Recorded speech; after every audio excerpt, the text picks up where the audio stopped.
Hey, welcome. Thanks to this awesome session, right? Yeah. two voices, one future in EUC. That's like the theme for now. And we'll cover like multiple topics, 5 in total. What the heck is happening in EUC? I like that, what the hex. GPU evolution and the rise of AI. And then you cover the other 3 topics. So EUC on-prem to cloud service. And then remoting protocol evolution. That's where like TeamRGE started, like in the early days, as Sean also mentioned. So. And shift from infrastructure to DAAS. Yeah, that's an interesting thing that's happening in the market now, and I'm going to cover it at the end. Great. I'll start with the first 2. And I asked ChatGPT to make a sort of interpretation of the five topics and capture it in one picture. And this is what like AI created, like in a nutshell. It's fun to see the hexagrid here. It's fun to see like servers and cloud and the road to like the light to the horizon, maybe. You never know, right? You never know. So yeah, it's fun like that. Oh yeah, there's a new horizon, I heard. Yeah, should be. Good. I want to sort of announce something. So it's the EUC hexagrid. And that's what I want to announce. It's a diagram. It's a nice picture, which explains like the 6 major EUC categories and 24 subcategories and more than 220 vendors, all captured in one picture. And the goal of this picture is to explain what is EUC all about. If I have a conversation with my colleagues or customers and they say, hey, what is EUC? What are the developments? What is new? What are the vendors? It's great to have one picture to explain. And this is like the EUC hexagrid. Are you blown away like I was when he sent it over to me first? Oh, I thought, wow, what a picture. Now you zoom into it? Yeah, Good. let me zoom in a little bit. So you see EUC in the middle. EUC is like all the technology, the processes, the technology to get work done. That's like what EUC is all about. And then you see like the 6 elements. And of course you can debate if this is like 100% accurate. The answer is no. The answer is there's always room for discussion. There's always room for adding new things. So if you have feedback, feel free to reach out and say, hey, I have questions. I want to know where this fits. I see gaps. All good. Let me just zoom in a little bit so you can see what is happening here. So like the virtual desktop and application space, that is sort of our space, like the traditional, like our historical starting point. And then you see collaboration. And you see like application management and configuration. You see access. You see device management. You see security. Like Sean mentioned, like SASE, CASB, these type of secure access solutions are all part of that as well. So that's all in the sort of EUC hexagrid. The goal is to use it in the community. I'm writing a white paper to explain what each segment means, what the functionality is, what the developments are.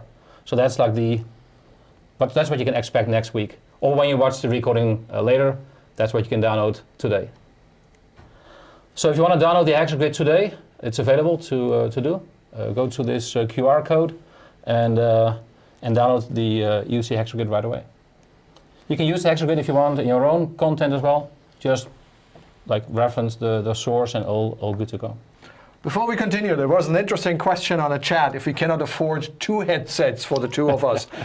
No, the thing was that the feed from the US went through that one headset and we only used it temporarily. So this is why we shared that one headset. We have more headsets, believe me. Go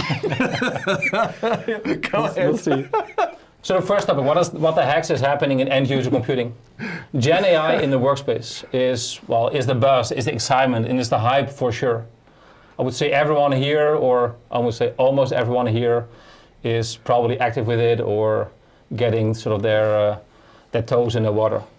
So, but you can also say, is it really new? If you look at the history of Gen AI, probably not so much. But for many of us, 2022 with ChatGPT and Midjourney was like really the aha moment. Like, let's get my hands dirty with that. But we are, to be real and realistic, we are in the middle of that hype right now. Reality hasn't kicked in yet for many of us. Maybe for us as geeks here, but if I like just ask my kids, my family members, my peers in the business, for many of them it's a little bit like further away. What we also see is that GPU vendors, they are sort of moving from like typical EUC, like the VDI, server-based computing, DAAS space, and use these GPUs, the same GPUs, or different type of hardware equipment for like AI type of workload or AI type of investments. An example is NVIDIA. A very good example here is that I would say everyone who knows NVIDIA from the GPUs, gaming PCs, workstations, GPUs in data center. But they have a very strong presence in the software space as well, with like many sort of building blocks for software developers and researchers and universities, as an example. Funny example here, if you look at the chat with RTX, is that you can use your local GPU and use the content on your local machine and use ChatGPT type chat functionality on that app without any sort of data in the cloud. So it's all captured locally. It's super fast because it's using local resources as well. What the heck is happening in EUC is also like when you look at OpenAI and Microsoft and Google and all the others who are sort of blending AI into workspace. And that's what we see, like if you look at like Copilot as an example. And as I mentioned, for many of us, it's getting our hands dirty. I asked myself, okay, what did I do in the AI space past year? What kind of tools do I use just to, well, maybe at least inform you and hopefully also enlighten you a little bit. So I'm using like natural language processing to generate new ideas. Sometimes even like this hexagrid. It's a longer story, so I wouldn't share now, but that came also through AI. Like, hey, what if? And then you have a spark here and a spark there, and these things combine. Like, now let me use my knowledge plus these 2 or 3 sparks to create like the hexagrid. So prototyping, Copilot for software development, that's also what you use. Yes. Data analytics. In other sessions, we'll talk about massive Excel sheets. I can just ask, hey, what are like the similarities or what are the differences between A and B? Using Copilot and like AI type, Gen AI type functionality. A lot of documentation, question, what is a simple summary, 10 lines maximum. And that kind of stuff is what I use often. But also the sort of text to voice, there's a YouTube link here. We'll share the deck, we'll share the recording. Mm-hmm. If you look at a YouTube link, you know, you've seen a YouTube link. It is me, but it's not really me. It is like my digital brother or my digital twin. And you'll be surprised by the quality. Even my wife, and I'm like 25 years, married for 25 years, even my wife couldn't see the difference between me and me, if you know what I mean. So it's an interesting era.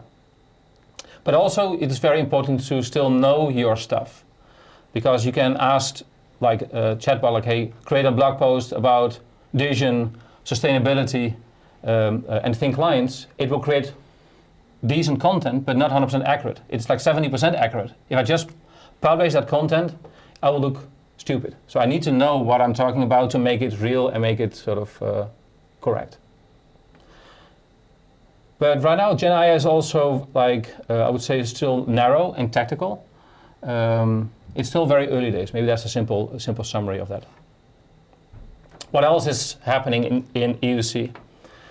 If you look at AVD, Azure Virtual Desktop, and Cloud PC, Azure Virtual Desktop, multi-user, Sean mentioned server-based computing, terminal services, XenApp, MetaFrame, WinFrame, all kinds of like old or newer technologies to run a multi-user system, where we as sort of geeks and experts, ninjas, know how to tame that beast. It's like an art many master, but it's like a niche market. It's still a large amount of like users in that niche market.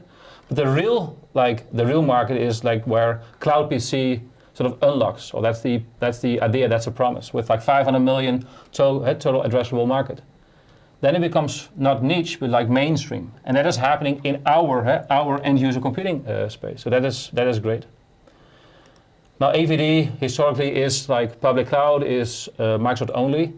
They announced general availability of AVD on-prem. That sounds great on paper. The question is how many people really use Azure Stack ACI, which is like the successor, or not the successor, is like the requirement to run AVD. And that brings us to another topic, like why are these sort of artificial licensing boundaries available and created? I understand from a Microsoft perspective, but why are these available why are these like implemented It doesn't help the community, doesn't help customers, doesn't help partners. Why are these artificial licensing boundaries available? We should get rid of these boundaries, in my opinion, and it will help the community, will help customers and partners. I truly believe it's about the margins. If you have a small market and you charge a lot, it's a lot more lucrative compared to a mass market where you only have smaller margins. Sure. So probably it's just a financial thing. For sure. Rather than a technical thing. Yeah, rather than doing the right thing. Yep. Yeah, and that brings us to like, is there a monoculture in the making? If you look at identity, like Entra ID, Azure ID, if you look at management, if you look at the OS itself, if you look at like collaboration, if you look at the infrastructure, yeah, there's a clear big sort of gorilla in that space. Is that a monoculture in the making? Is that a monoculture? Is that a healthy thing? Good question for another session. Yeah. DAAS, you will talk about DAAS as well. Like DAAS is all about employee satisfaction. So it starts with employee, not with IT and monitoring and operations and automation. There is like a merger of these two worlds, but like the DAAS world should start with me as an end user, as a business consumer. From IT-centric monitoring to start with the user and see what his or her user experience is. And not only from the device, but like the whole chain, especially with like virtual apps and desktops. That whole chain is a massive chain of components. And you need to have probes to find out, hey, where is it not working as it should be? And that should be the promise of DAAS. One of the community members said, I want to predict the problem before it happens, before the user sees it as well. That would be ideal, the ideal world, if you ask me. But also what the heck is happening in the world of thin clients? Is it like old wine in new bottles? When you look at the sort of announcement and the release of thin clients by Amazon, that says something. They will not, in my opinion, my personal opinion, they will not sort of build that product if there's no real massive market.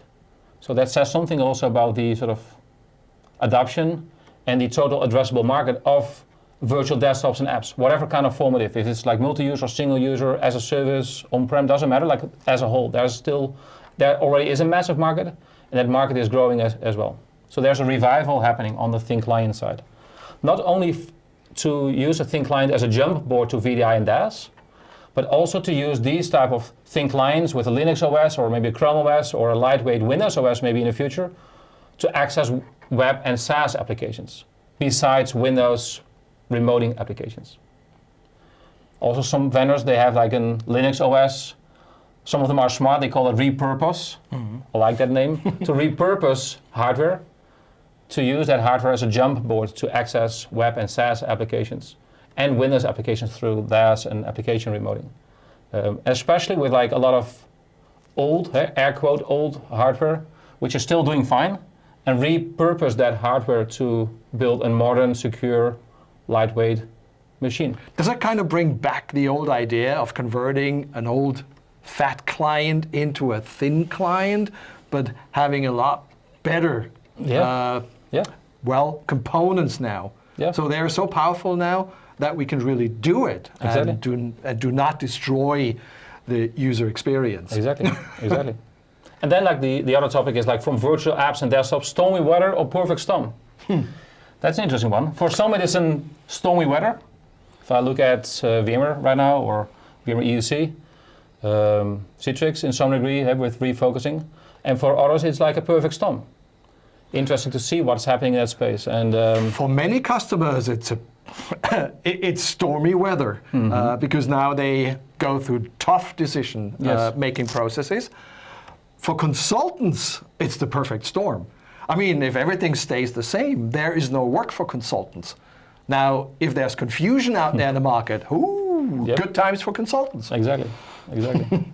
So all these things combined are sort of part of this Hexagrid again. So that's one of the reasons to build this Hexagrid, to talk about these developments in a structured way. Alrighty, let's go to this one here, GPU evolution and the rise of AI. So what is happening here? More like slicing, partitioning of GPUs, especially in public cloud, especially on the Azure side. You can see that AWS and Google are lagging behind in GPU partitioning. GCP right now, and that is changing, but right now is leading the GPU world with like the Ada Lovelace L4 GPUs. CPU performance is still meh on these instance types. And also, if you look at Intel and AMD, they are there, but not really visible in the on-prem data center right now. In the GPU market, in the specifically. GPU market. Yeah, the CPU. CPU, yes. That's what is dominated by these two, and AMD is like growing like crazy, especially on the CPU side. There's a very interesting in-depth article called Cloud Workstation Special Report, created by Greg from AEC Magazine, which you can download on this link, which goes very deep to explain the use case of cloud workstations. Does it make sense to run apps, architecture, engineering, construction applications in cloud workstations, and so on. The second part of this title is the rise of AI. We already covered some of that in the sort of intro of the session.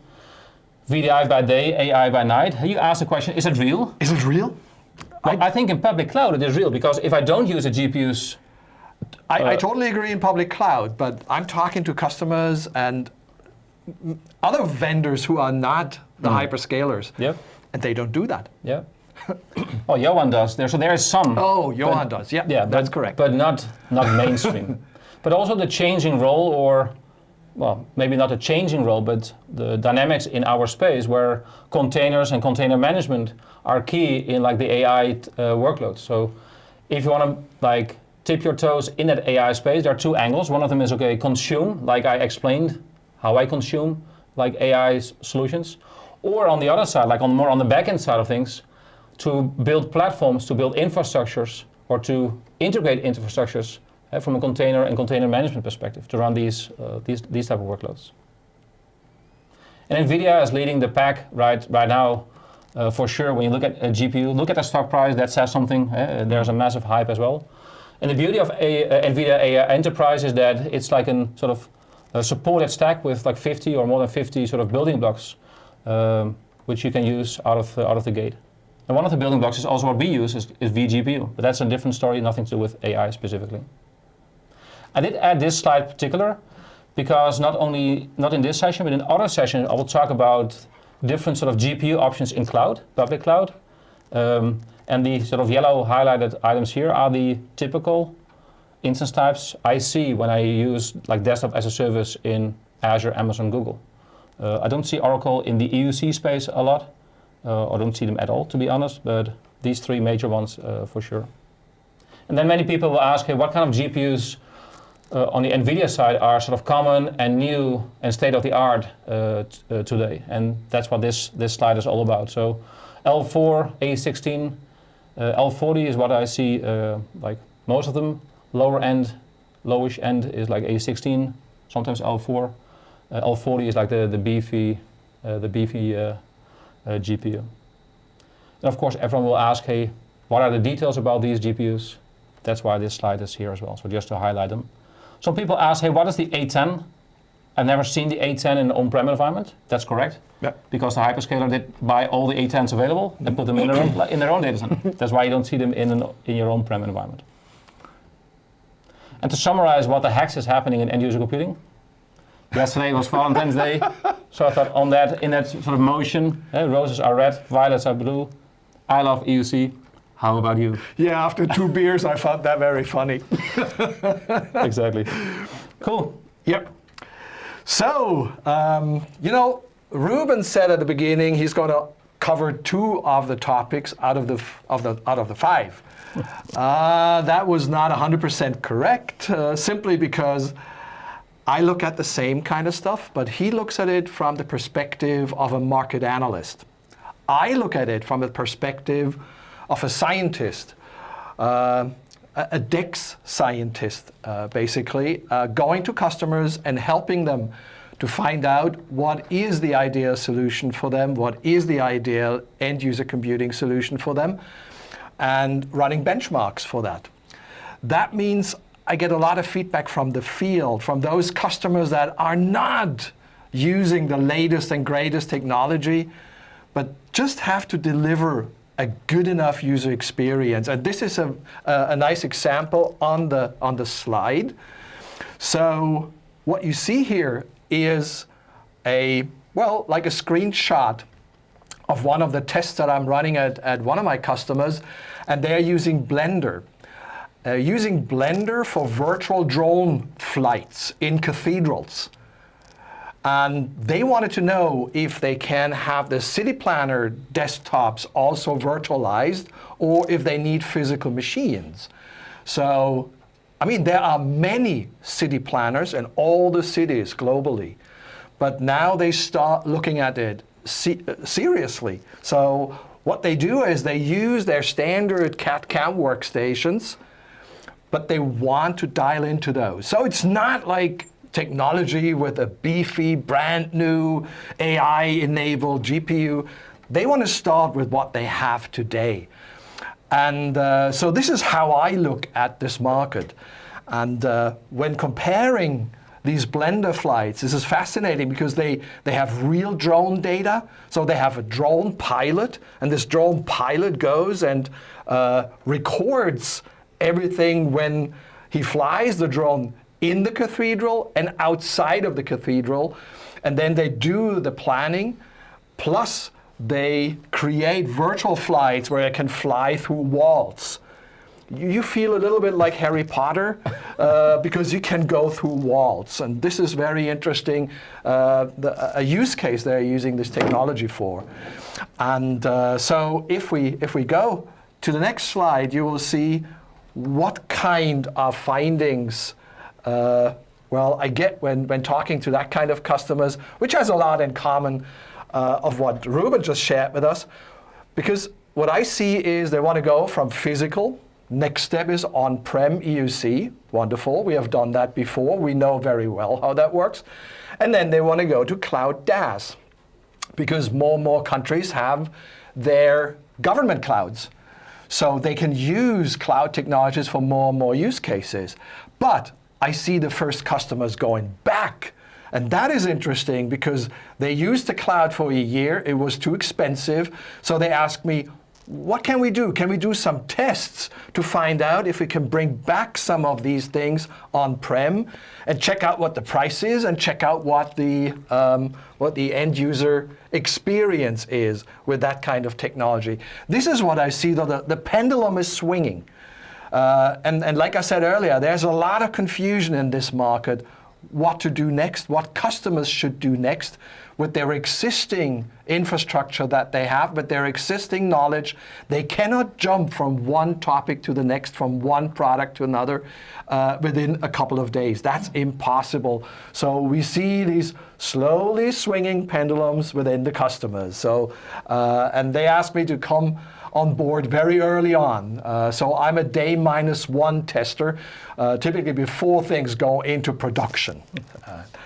And like I said, there's another shift, a shift from infrastructure to perceived user experience. And Ruben mentioned that as well. That means in the past, we EUC experts were very good at managing the backplane infrastructure, automation, like what kind of components do we need, orchestrating all that. Because we were the target audience for the vendors like Citrix, VMware, Microsoft, Frame, Vision Frame now, and all the others, also like Parallel, so all the other vendors out there. We were the natural audience to them. But now what happens is the large vendors found out that they cannot grow that market so easily because it requires the expertise. So this is why we are stuck at about 100 to 120 million users globally, which sounds like a huge number. But bring that into perspective with the 1.5 billion Windows desktops that are out there, half of them enterprise users. And you mentioned it earlier, Ruben. You said, oh, there's a potential of 500 million users. But 500 million users, the IT experts, they don't know about remote desktops. All they know is if their users are happy or not. So this is why they really care about the end user experience a lot more than ever before. So all the testing that Sean and I started, like recording screen videos, that was very, very weird at the time when we started doing that. Today, suddenly, it is exactly what helps the IT professionals make smarter decisions, what technologies to use to satisfy the user needs. And that is a massive shift from this, oh, we want to manage infrastructure, to we really do it for the end users, like Ruben said. It's all about me as the business end user. This is a little bit challenging for all these EUC experts that are out there in the market, because it's a new thinking. It's a mind shift, which is pretty much like automation a couple of years ago. Or AI. Or AI. That was a big mind shift. Okay. Remoting protocols was the other thing that I wanted to cover. And you see, there are a couple of remoting protocols. Almost all of them were part of my test scenarios. I tested RDP, I tested the Amazon stack, I tested Blast and TeamRGE. Now it's HP, PC over IP. So Citrix, without any doubt, and sure enough, together with Ruben, frame remoting protocol. And I received the question, are there any changes with the remoting protocols? And I said, oh, absolutely, because some customers are still using technology that's 5 years old. And now I have Elcho here in the room, and Elcho knows exactly what I'm talking about when customers are using very old version of the HDX protocol. So now the new protocols are better at self-adapting when the network conditions change. The impact of latency and packet loss, they are able to compensate that a lot better. They're caching. They have much better video codecs, modern video codecs that they implement, and they switch back and forth between some of the video codecs if necessary. UDP enabled, GPU enabled on the client side and on the backend side, and reverse connect. Those were all these topics that we had, well, in our market over the last 3 years. So. And the final thing is, and Ruben brought that up many times, like AI. Well, to be very honest with you, AI, for me, in the EUC context, is just another use case, side by side, with rendering, what we do in CAD/CAM scenarios, and with encoding, like video production. This is what our EUC users are doing when they're asking for GPUs. And now more and more also, when you look at it from a rendering perspective, Office 365, some web applications that are using GPUs a lot more than in the past. But now there is a third player, and the third player is, like you said, the in-machine artificial intelligence, so that we're able to have AI algorithms run on our local machine. So it's not EUC by day and AI by night. Absolutely not. It's day and night combined. It's day and night combined. They are running side by side. And this is what I see in many of my customers, where they start thinking about how can we use this technology for doing exactly that. And you said the introduction of one of these products was just made, and this is where I see a big impact for our world, EUC world. It's not about the AI that we're using that's hosted in the cloud. EUC users don't care, because they have access to this technology no matter what. But when it comes to local performance, that's a different thing, and this is where I see a lot of momentum. This is what I had to sort of summarize what Ruben looked at from a perspective of a market analyst. So I thought it's an interesting thing to look at the same topics from two different angles. I like it. Hopefully you as well. Thanks. Yeah.